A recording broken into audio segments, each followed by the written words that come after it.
that everyone here in attendance is a part of the answer to this question.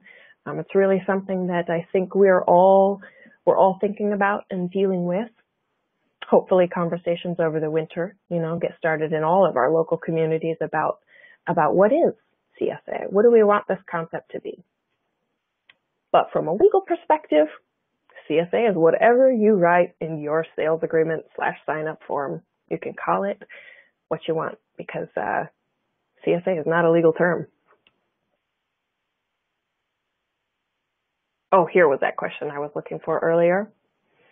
What are the insurance needs for a CSA farm with only an on-farm pickup? And again, yep, a farm liability policy should be enough. Farm liability will generally exclude off-farm sales, such as a drop site or non-farm activities. And I went into more detail on that in the overview webinar. So you might want to take a look if I didn't get at your issue there.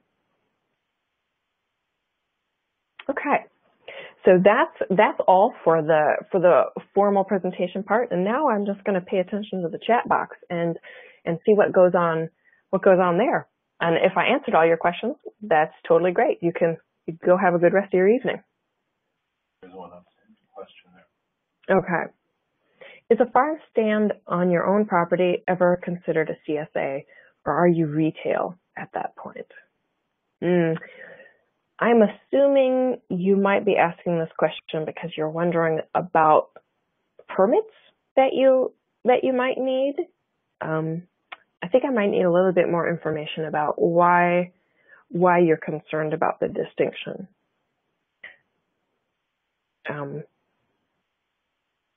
Maybe sales tax or something like that, because like I pointed out, that CSA is not a legal concept. There isn't under the law something that is or isn't a CSA. It's just whatever you wanna say it is.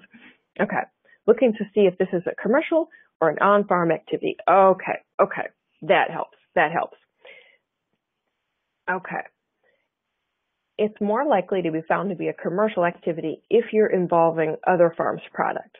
If this is only your own product, or maybe just a small amount, you just supplement the sweet corn or the tomatoes or something like that, it's very likely that this is a farm activity, not commercial. But if you add value, if you turn your pumpkins into pumpkin butter and then tuck those in the CSA, we are edging again towards the commercial direction. So strictly raw agricultural products from your farm, pretty solid chance that that's farm activity. Okay. Does being GAP-GIP certified limit your liability concerning food safety, negligence, etc.? That's a really excellent question.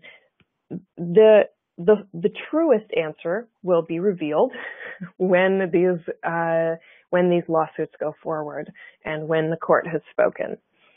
That not being the case, I will try to speculate for you, but it is just speculation. So your typical lawyer caveat right there. Following a GAP-GIP program does show that you've done what's reasonable. You've made the efforts that your peers, your neighbors, your government have said are reasonable efforts. So it certainly is reasonable to assume that that is going to protect you in court and give you